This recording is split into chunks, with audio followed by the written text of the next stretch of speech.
Okay, so I think it's about noon. It just turned noon. So we should probably get started. Thank you all for coming. I'm going to open up my chair so I can see this half of the room. Or you all should just come over here so we can have a nice intimate discussion. If that's cool, if you guys don't mind. Let's focus everything over here.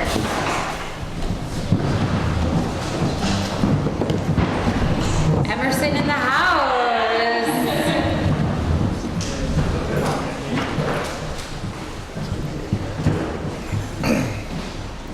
Okay, cool. Well, welcome to our social media influencing panel. I'm Leslie Durso, at Leslie Durso. We've got some amazing panelists up here, and we're gonna have a really cool discussion about social media, where it's going, how to improve it, and the shifting landscape of it, I believe is the official title, if that's correct, Tanya. So quickly, and now we have alarms.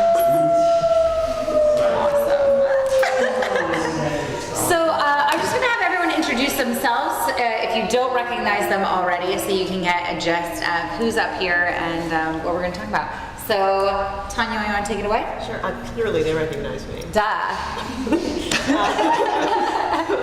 Tanya Brashatsky. I'm a producer, and I have a casting company that specializes in influencers, and I do influencer marketing, utilizing people like Eric and Lauren. Oh, hey, Lauren's live streaming. What's up? What's up? My name is Eric Ochoa. I'm an actor and I make YouTube videos online. I've been doing it for the past 10 years.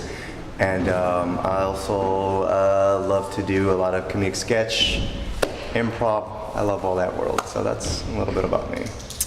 I'm Todd Garber. I'm a lawyer and a talent manager, and I represent people in this social media / YouTube industry. I've been doing it for about 8 years. Hey, I'm Kevin Herrera. I have a company called The Machine. We do management, advertising, and production. I'm a manager and a producer. Hey guys, I'm Lauren, and I'm actually live streaming right now to my Facebook followers, so everyone say hi! I've been doing YouTube and everything else for about a really long time. Almost 10 years, and I act all the time too. I was first acting in videos, and then I started producing my own content. I have followers and influence, and Tanya helps me pay most of my bills, so thank you, Tanya. But yeah, I use social media to help get me acting jobs or help promote projects that I'm in. It's a lot of doors.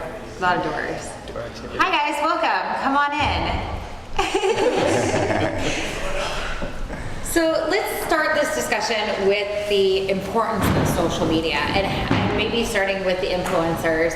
How has social media gotten you to where you want to be, or is it getting you to where you want to be with your goals in the industry?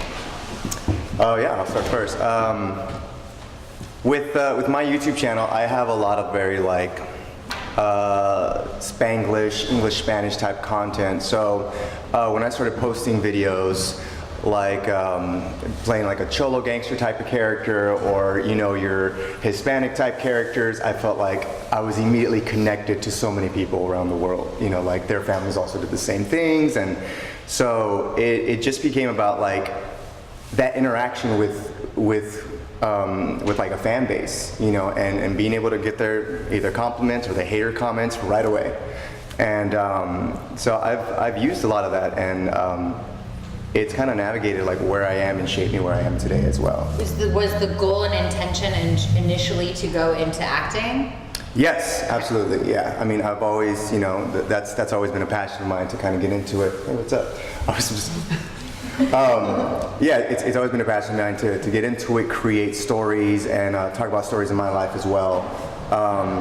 And it's really helped push a lot of the projects that I have today, and working in even like animation, and like writing my first like movie. Like I have a couple that I'm working on. So it's kind of really helped and propelled all of that, and to have like an audience already there that's like invested is pretty sweet. It's really exciting. And Lauren, what about you? It's so awesome. I mean, I've gotten a lot of TV shows and movies just because people have seen my online stuff. I've got to work with like, you know, really, really famous people in videos and big companies that as an actor, like I would have to audition and compete with like 2,000 other people. And now people just like know me from my internet work, which is really cool. Also, YouTube is really awesome to their creators, and they're doing this women in comedy thing that I just got accepted to. So I pitched them a pilot, and they're giving me a crew, and I'm shooting it at the YouTube space, and they're giving me a celebrity.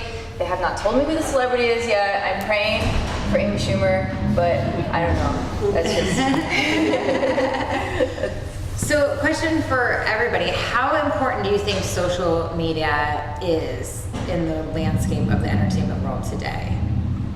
It's a big question. So Paramount, like it's the future of entertainment and consuming. It's here, right? But it depends on who are you trying to reach with your message and what type of content are you trying to make. If you still want like feature films being in a theater, it's going to be different than doing stuff on social media and the internet. But I think it's super important. And from a casting perspective, if I'm casting a project, if two people are the same level of talent, they'll always pick the person who's got more social media following. It's just a popularity contest. It's nothing new. You will? You'll actually pick someone who's got more followers if Yeah. they're equally talented? Because you feel like those followers are going, because why? They would, in theory, those are their fans, and their fans will watch whatever they're going to do, or listen to, if I'm promoting a brand or whoever the client is. They So it's already like have an that. actress who you figure, well, if it's into this, they're going to watch this show Yeah. more likely, Right. and then be more successful. That makes sense. And from a marketing perspective, just the idea that the people in your project can be excited about it and then share that with a huge audience is a big, sort of perk. They have to be excited and they have to be engaged, That's and their audience has to be engaged. The entire industry was burned the past year and a half by just shoving influencers into their movies and their TV shows, and assuming it was just going to be built-in marketing and they weren't going to have to pay for anything. But if they're not motivated, you're not going to get a Camp Dakota. Camp Dakota, they were vlogging from the very first day all the way. Do you want to talk about what Camp Dakota is in case? Oh yeah, Camp Dakota was like the first feature that really broke the model of digital stars, low budget movie, high return. And it starred the Harts, right? Mamrie Hart, Hannah Hart, and Grace Helbig.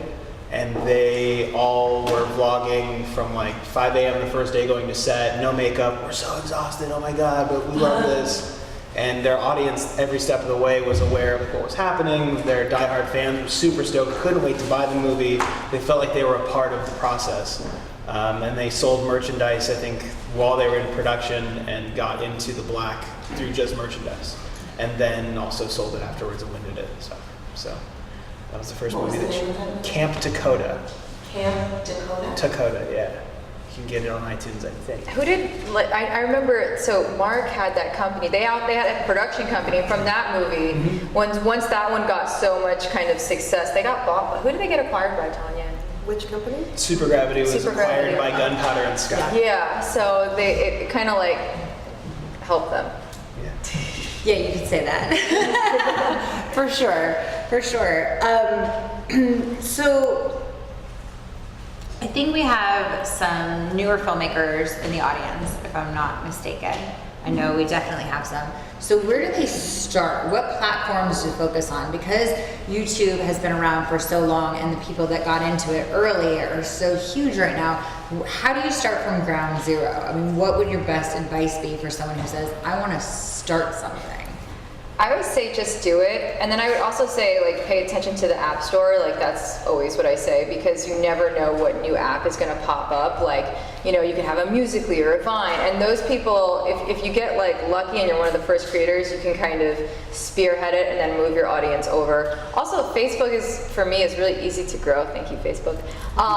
So it's just figuring out, and it's figuring out an algorithm. So that's also that. And YouTube has like, if you go to like youtube.com/creator playbook, you can get like their whole you can learn about the SEO, because it's not just about making content, it's about learning what's behind making the content, because you can make amazing things but no one will see them unless you know how to So we promote see it. algorithm.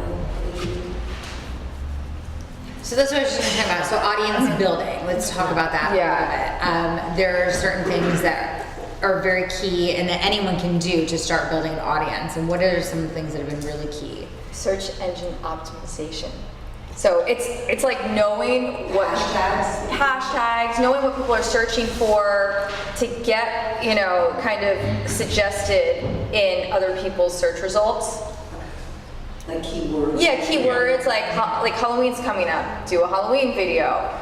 Christmas, Hanukkah, politics, if you're into that. There's also the idea of doing joint content with other influencers so that you can reach dual audiences and start help spreading your net a little wider, cross promoting. Yeah, well, especially a lot of times with like collaborations, meeting other people, you kind of like some of their audiences like, oh, I had no idea about this person. You guys kind of get to know each other, and you guys kind of grow and help each other out, especially on all social media platforms. Yeah. It's very, very helpful and crucial. But to add to that, if you're just starting out, don't reach out to Eric to No, I will collaborate. turn you away. Don't talk to or me. someone as big as Eric or No. Lauren. Just start at maybe just a little bit above where you are. But really, like, be nice to everyone too. I've learned to I love to meet people all the time, and there's been some people that like even whenever I met like on YouTube, and when I got to meet them, they're kind of like jerks, and I was just all right, well, I like you anyways. That'd be nice for everyone. Yeah. But I think that is important to say, like not everyone can reach out to someone with 1 million followers and say, hey, will you partner with me? I have 20 followers. But what you can do is you can create these little tight groups within your circle and within your school or wherever you are that you can start creating content together and kind of spreading from there. And then build, right? Okay, good. So let's talk about the business of it a little bit too. So you make all of this content. How do you make money at it?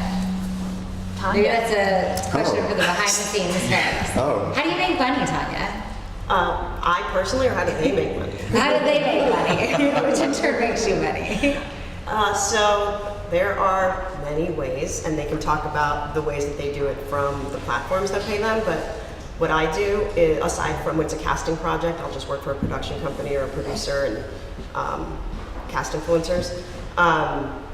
A brand, let's say a brand. Well, let's talk about this summer. So I spent all summer working on a movie called Ingrid Goes West. And I hired a bunch of people like Lauren to go to some screenings. What is it? What? Ingrid Goes West sunglasses. Oh, they are? Okay, they don't say anything on. Oh, they they do. All right. So I hired a bunch of influencers that were appropriate for the movie to talk about it or go to a screening. And Lauren live streamed from, I think, something from the party, something, I don't know, from the premiere, maybe? Did you come to the? I don't know. So things like that are a big part of my day.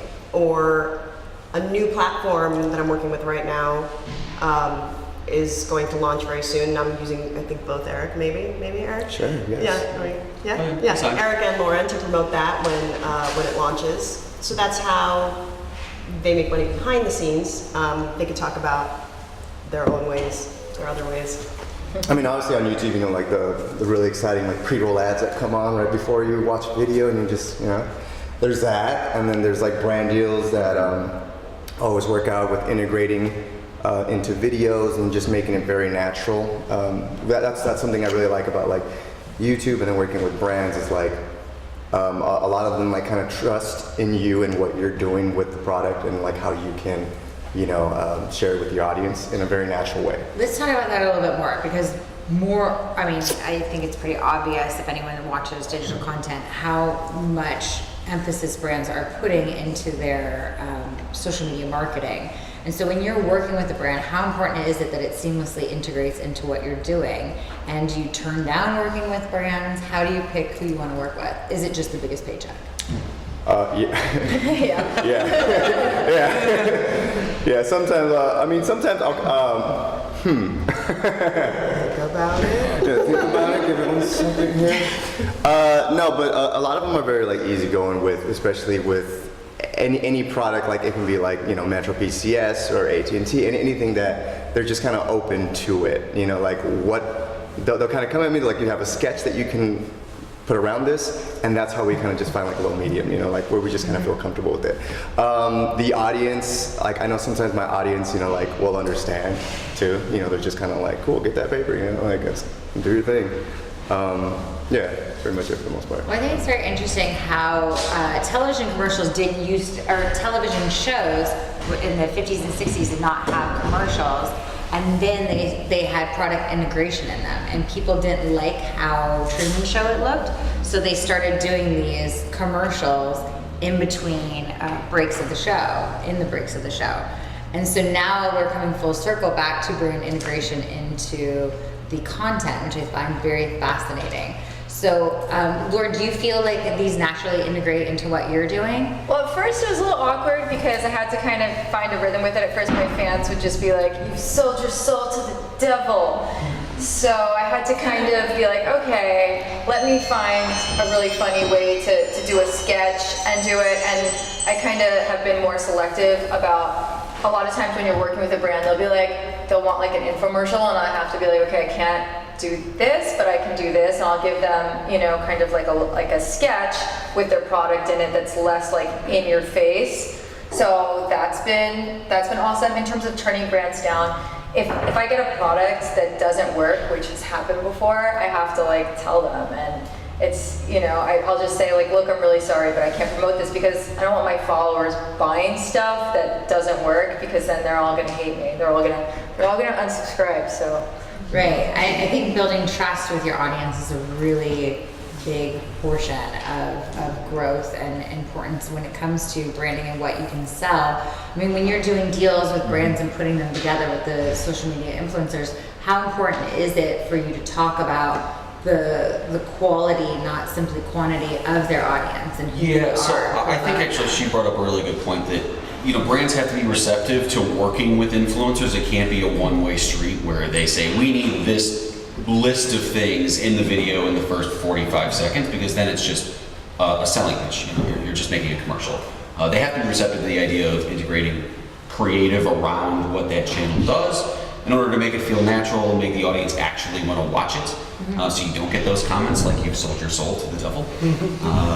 So that's a big part of it when we're talking to brands is, you know, how receptive are you going to be? Are we going to have to go back and forth 1,000 times? You know, will you accept that, you know, his videos, for example, like a little more edgy and they're around sort of this theme, we can integrate it, we can find a way to do it, versus, you know, whatever it is that your idea of a commercial is.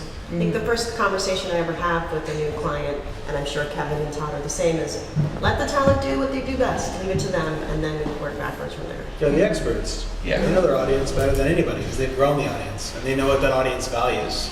So it's about helping the brand understand what the audience is for that specific creator, and making sure that their messaging is trying to hit that type of demographic. If it's not the right fit, no matter how much money you're going to be paid, and then you just lose people otherwise. It's about, I think to your question earlier, it's about providing value as a creator to a niche maybe that isn't getting that value. I mean, look at stuff like even in the traditional industry like Get Out, like it blew up because it's an underserved audience that isn't given premium content that's geared for that audience. And so if you're looking to start out, I'd say try to find a gap in the marketplace wherever that is, and that's where having new platforms is so key, because there's a gigantic gap on every new platform because there's nothing.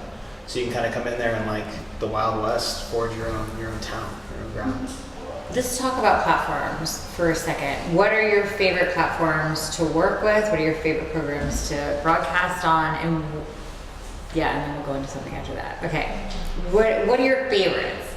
Ooh, I have so many favorites, guys. I mean, Instagram. You're on everything. Yeah, I like Instagram to make money on because all I have to do is take a picture and I'm done. So that's like my favorite platform to make money Yeah, that on. was super dope. Yeah. Facebook, I love it to promote and to go live streaming on, because there's just so many people here. Hi. Hi, everybody. And YouTube has just been like, it was like the first platform I was on, so I can't really pick a favorite, but I like all of them. Yeah, same. I love Instagram. Just, you know, hashtag ad, and then I like creating a lot of like little videos as well. like 1-minute videos on Instagram. Let's see, what was the question? It was. What's your favorite? What's your favorite? What's my favorite? My favorite. I love Snapchat. I get a lot of fans, kind of like coming back and forth, and I like to try to converse as many. Or it's really quick to just kind of send a video back and then get a reaction and then get them like really hyped up for it. So it makes their day. It makes my day. So Snapchat, and then back in the day, I used to do Blog TV. I don't know if you remember Blog TV. Oh my God. So it was just kind of like live streaming, and then you get to like chat with everybody, and I'd be on for hours. And now I know that YouTube has like a live thing as well, which I haven't tried yet. I don't know if you've tried it, but I'm looking to get into that as well. I'm just going to add, Lauren and I drove to a conference together. She live streamed on YouTube for 9 hours and 29 minutes. Wow. Wow. That should be in the Guinness Book of World Records. I mean, what's the longest live stream? We should have looked up what the record was. Maybe you broke a record. No, I don't think I did. Are you sure? Maybe one day, Tanya, we can. No. I'm still getting marriage requests from her fans. Well, for the flip side of the creator panel, what avenues do you feel that brands are most wanting to be represented on? What platforms do they like working with? It's always YouTube. It's still always YouTube. Once in a while, actually now it's more and more people are looking for just Instagrammers, or at least their biggest platform, or at least being really big on Instagram, but YouTube still. Yeah, I get just Instagram. You get just, well. It's basically YouTube and Instagram Yeah. are the two big money drivers of revenue, and then the other ones are more like ancillary. Okay. Facebook sometimes too, but mostly just YouTube and Instagram. For now. For now, yeah, right. Because a few years ago, it was like, well, YouTube, I'm not sure, because the marketing industry, advertising is kind of slow to change and to trust something new. I mean, for the first commercial, at least what I read, was in a baseball game for like a watch. Interesting. And then it blew up. It was like $100 slot or something, and they sold like thousands of dollars of watches after that ad. And that kind of broke commercials way back in the day for TV commercials and made it what it is today. I don't know if we've had that necessarily with social media yet, because it's all one thing. We're all conversing on it. It's not simple, So I think people are trying to find a way to sit on top of all of that. There's just so much UGC out there. Like how do you be louder than everything that's being made? And it's by working with people like them and focusing your messaging so that it's right on top of what they're doing. So to stay on this sort of topic of all of the different platforms, do you post the same content on all the platforms? How do you differentiate what you're going to put on each one? It depends, and like to be honest, I do a lot of brand stuff on Facebook too now. Like I do brand deals on all my platforms, even Musically. I like when I pitch, like I have like a lookbook that I pitch out to people, and I'll pitch all of my different socials. So I mean, I definitely use all of them the same. What was the question?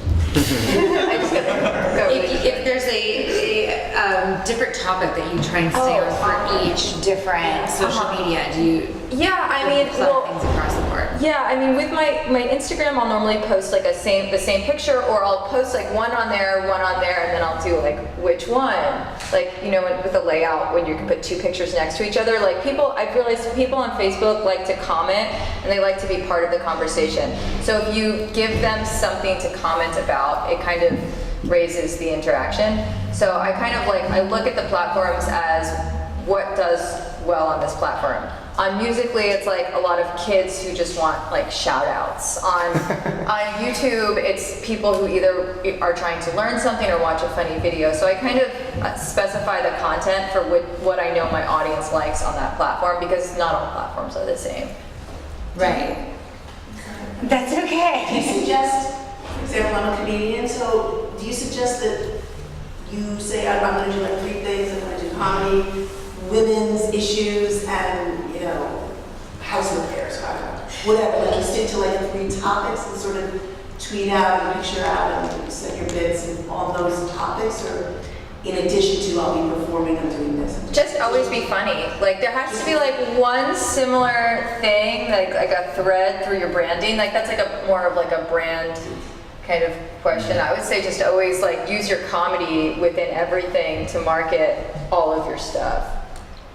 I think there's a term also, shareable content, that's used a lot in this industry. It's about creating content that is indeed shareable. And so you want to be thinking about what people are going to want to project all over the place, not just something that you think might be interesting just to you. Am I right? Yeah. Sort of. No, I agree. And that depends on the platform. Different platforms Yeah, have different different definitions of platforms like have what people are going to want to share. Yeah. So do you want to tackle that a little bit more? Sure.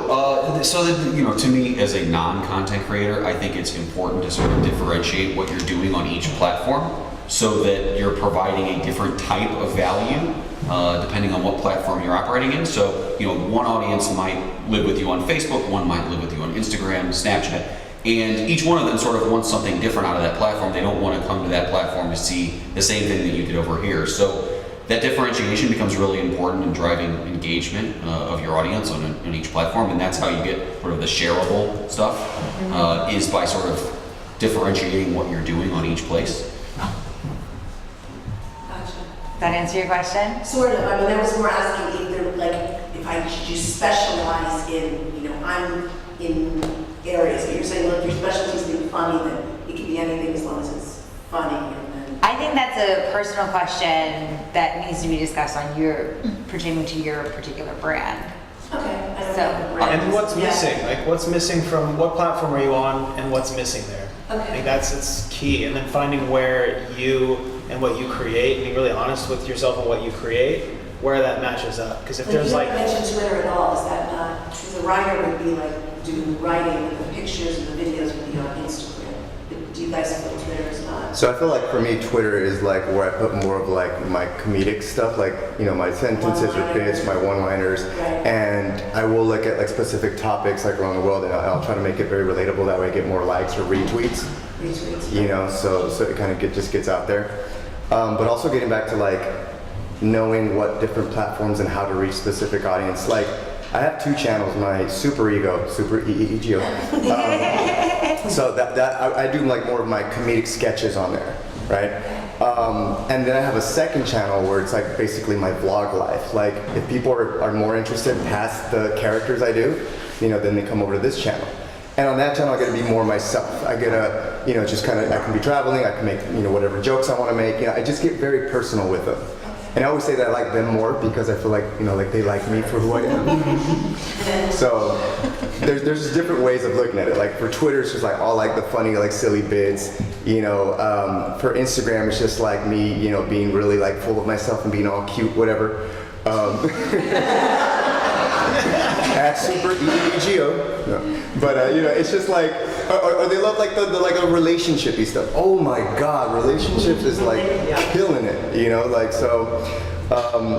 There's different things for different platforms, and like for Snapchat is like my younger audience. It's definitely like I can just snap anything and it'll get like a good amount of views, and I know that like people know where I'm at the moment, what I'm eating, you know, because that's very important, I guess. So I don't know if that answers your question a little bit. Actually. Cool. Okay, guys. Do you have a question? So when you start, certainly you're trying to develop a brand, you're trying to develop yourself, and you're probably working, creating your own content. Has that started to change as you grow your following? Do you work with a team? Do you, like as you start to create content on a macro level, is there a whole team that's brought in, or is it still just you creating content? So I think like in this space, like you start to create friends, like for sure, and then everyone else, like when I first started, this was back in like 2008, where YouTube was barely like, you know, like still kind of coming in, and then once I started posting videos, you know, about like funny sketches, whatever, then some of my friends were kind of just like, oh, but you're making money off of that, you know? And I'm just like, oh yeah. It's like, oh, you got a house now? You got a car? Well, like, yeah. So like you start to create like a foundation of like friends that, I mean, obviously if they're friends, you know, like you guys find each other funny and you guys get along very well, and so you kind of just create that team of like people that are very real with you and not really fake. You know, I'm always down to meet other people too, but I love like vibing with people first, right? I'm sorry, I forgot your question. So when you start out, Not this answer. What was the question? Yeah. But just when you start out, clearly it's about creating a brand around yourself. And as you start to gain a following, do you add more members of the team to create more content day by day, or? Can I add to? Yeah, go ahead. So I've been in this space since before anybody made a penny. So I've seen people using cameras in their bedrooms to, oh my God, this is a machine, I have to keep pumping out videos, and yes, they do hire people. So it depends on what you do, how often you post, how big your productions are, how small they are. So if you're a vlogger, you don't really need a team. But if you make sketches or videos, then yes. I have people. Yeah. I have people. I found a lot of them on Craigslist, and they're very nice people. But yeah, you start out small. I started out with like assistants in the Philippines, and now I finally have people in LA that I can afford to pay by the hour. So that's nice. I don't pay health insurance yet, so hopefully one day I can get to that level of employment. But yeah, it's been a growing process because it's hard to do it by yourself. And when I first started, I got a lot of friends to like act in sketches and do like just do stuff for free. But when you're shooting every single day, they start saying, well, okay, Lauren, like I need to be paid to like be helping you with your YouTube channel. So that's the thing. You get favors for a small amount of time, and then you kind of have to start bringing people on board. Was it hard when you first started working with people though, to like Oh, yeah. delegate tasks away from yourself doing it? Yeah, because you want to do everything. Like I don't know, I always want to do everything, especially when I'm producing stuff. It's like, I know like other people may drop the ball and I just don't want to have to like deal with it. But you have to like, and if you really want to grow and if you want to focus on like other things, and when you have like brand deals coming in every day, and then I get like a movie, or I'm doing booking other jobs. I'm like, okay, I have to like let this other person do it so I can do like other things. There's creators with like 15 million subscribers plus that still run their own thing and Right. don't share the responsibility with really anybody.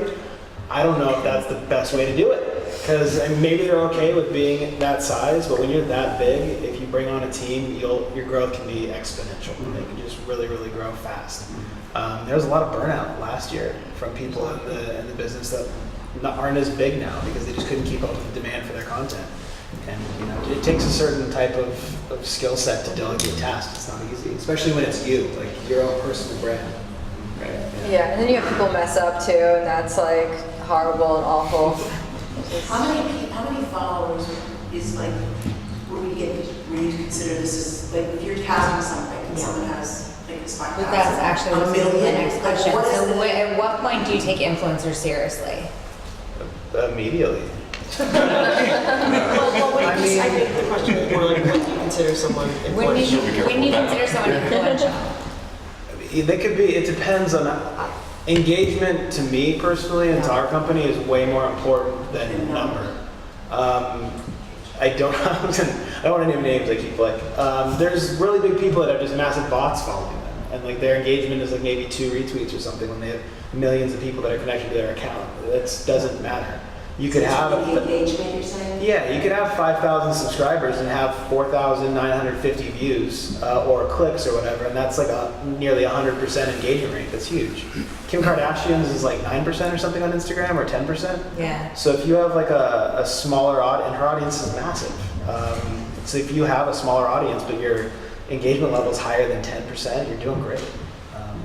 Yeah, like I think last week Todd sent me a link to someone who had like 200,000 maybe subscribers on YouTube, but had millions of views on each video, and I just said, how? Hustle. He hustles. He makes videos every single day, and that drives engagement because his fans know every single day he's putting on a video. So what do you recommend for somebody who is starting out, who might not have the knowledge yet of how to create their own videos? Where do you start? Google. Or YouTube. YouTube has videos on how to do They have YouTube. great They have Classes books. in the space. Yeah, they have classes. Just Google it.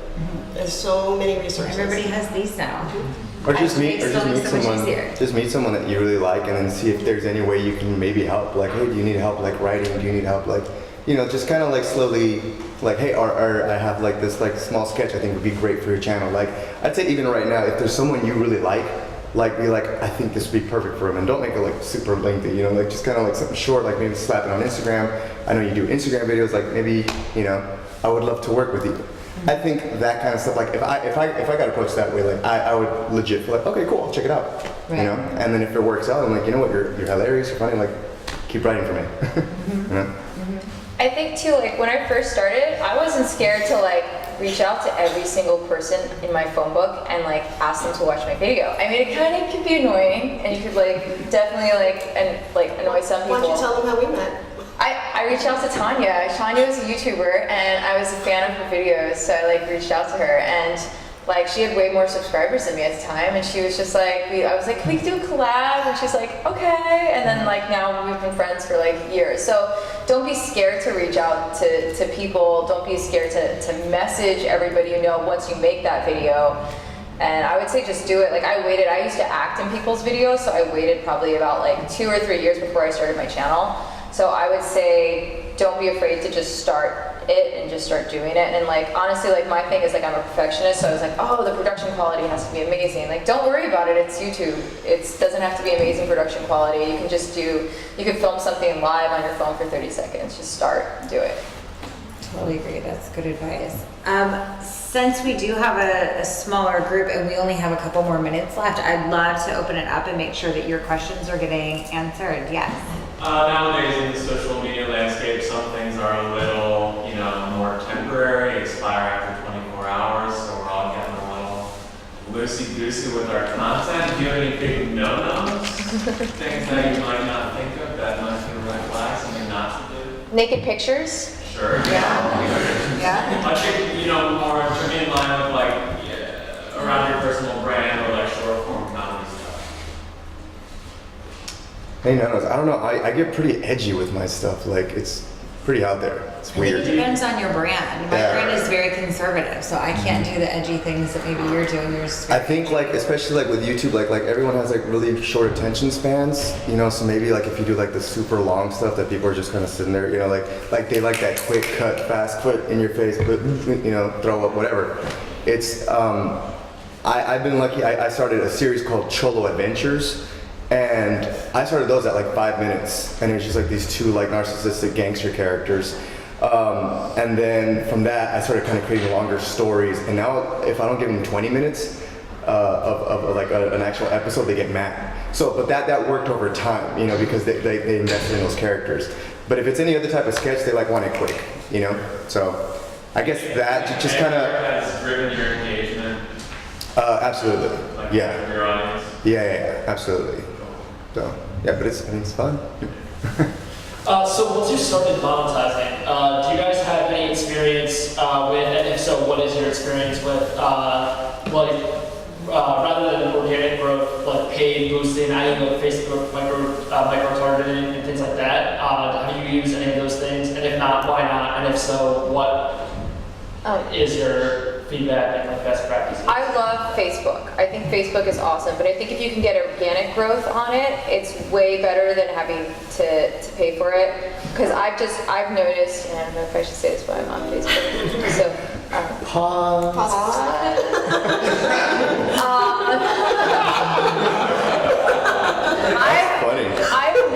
noticed that because sometimes like I just did a brand deal with this brand called Happen.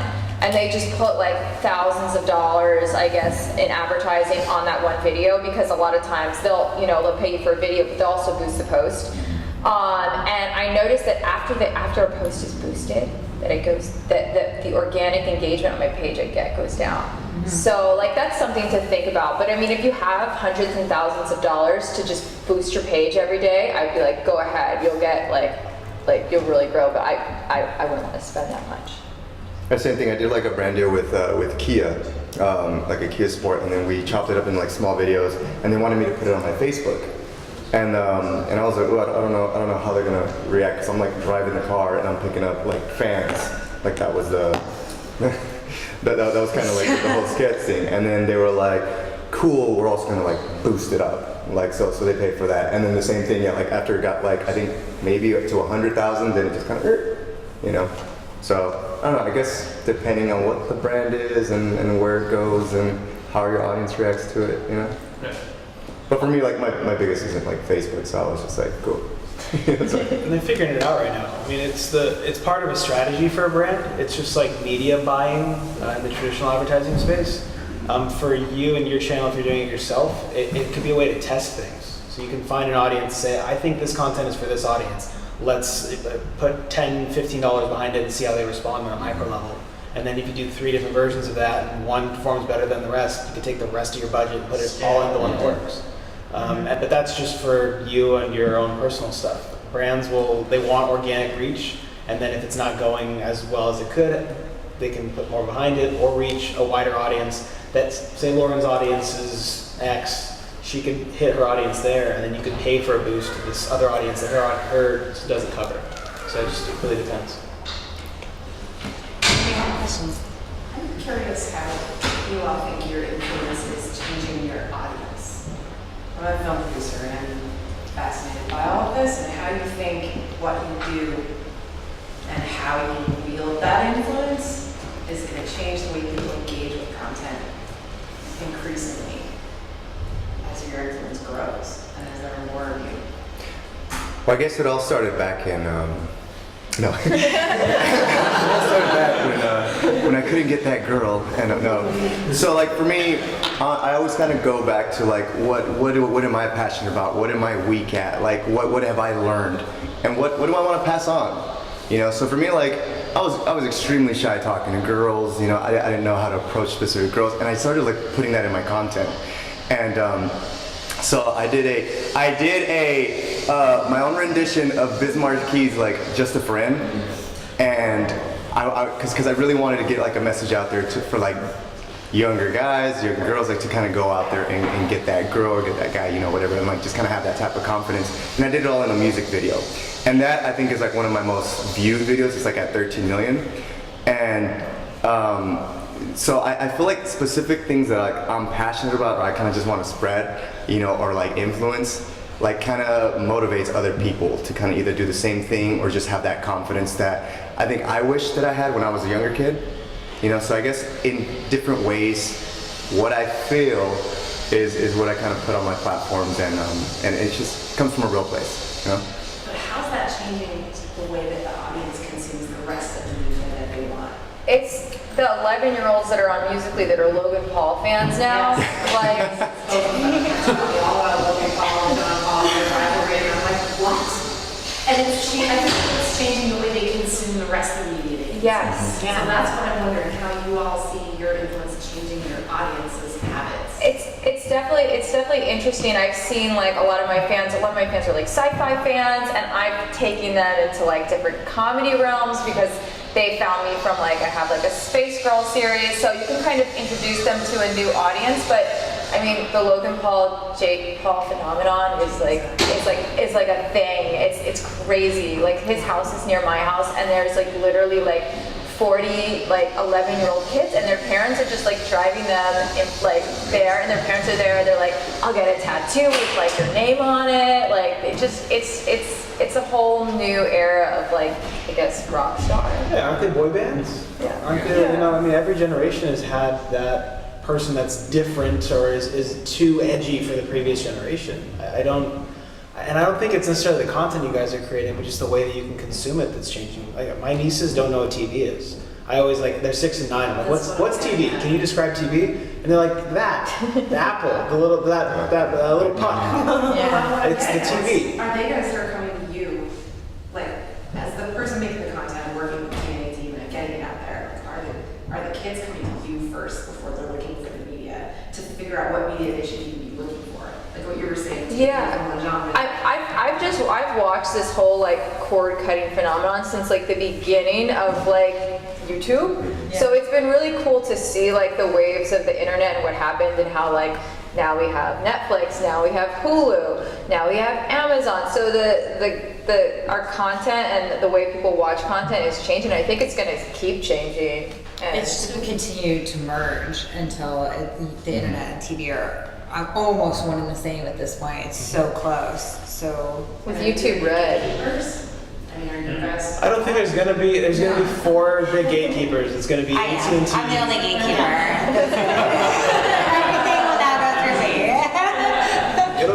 AT&T, Verizon, Apple, and Google. They'll be the NBC, ABC, CBS. AT&T is buying Time Warner. Time Warner owns HBO, Adult Swim, Cartoon Network, the entire Warner Brothers catalog, that entire studio. Apple's buying a gigantic space down in LA. The gatekeepers for premium, gigantic, huge budget content, there's going to be gatekeepers for that, but social media is the town square of the world. That's what Facebook wants to become, and they're building too. If you go to the very bottom, they have a watch tab to watch content. They've got a marketplace. You can message your friends when you're trying to find out who somebody is or what they're up to. You go on there, and they're going to try to stay relevant in that way. I think it's the gatekeeping is going to be the pipe to get there, and there's very little service up here. The internet's not. I don't know how much people in this town consume Netflix or Hulu because the connection might not be as great from what I've heard.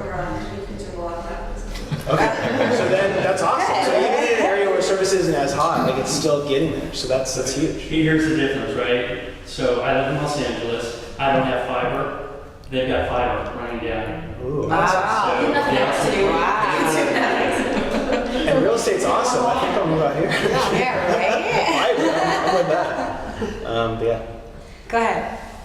As the landscapes of the internet and TV continue to merge, is there an overarching goal to segue into creating something that's like more of an auteur type of project, like a TV show, feature film, or do you find yourself content engaging people in a social network and social media, almost advertising purely of yourself sort of way? You know what I mean? Like, is there ever a segment where you try and strike a deal where you do something that is a fiction project?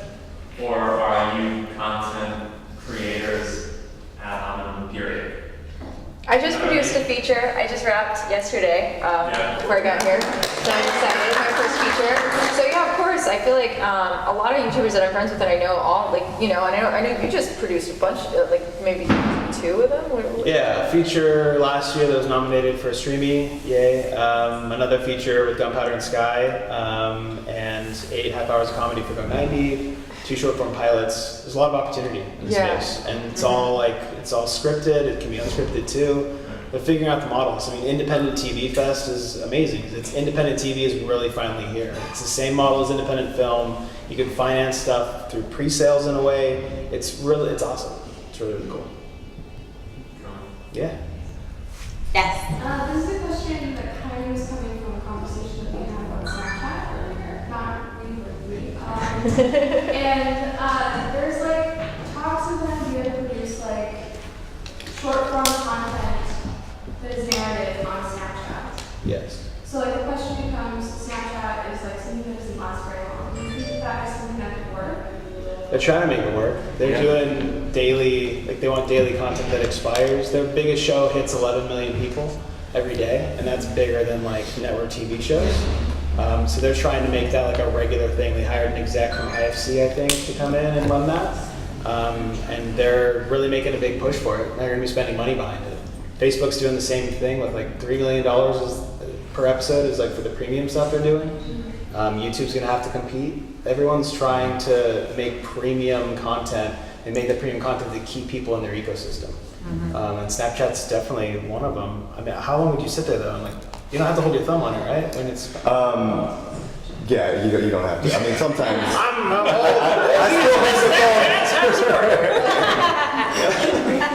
No, but and also I just got pitched a friend of mine. They were just yo, I'm doing an Instagram series. I'm like, what? So it's basically it's something similar to what you were kind of saying, but it's like 1 minute long videos and they all kind of connect to each other. And you think that that could even make it work? Oh, absolutely. I mean, if you have if you have engagement, if whatever the topic is, if it works, it works. Yeah. If you were to do an Instagram series, what order would you have to put your video? You know what? Let me just call her.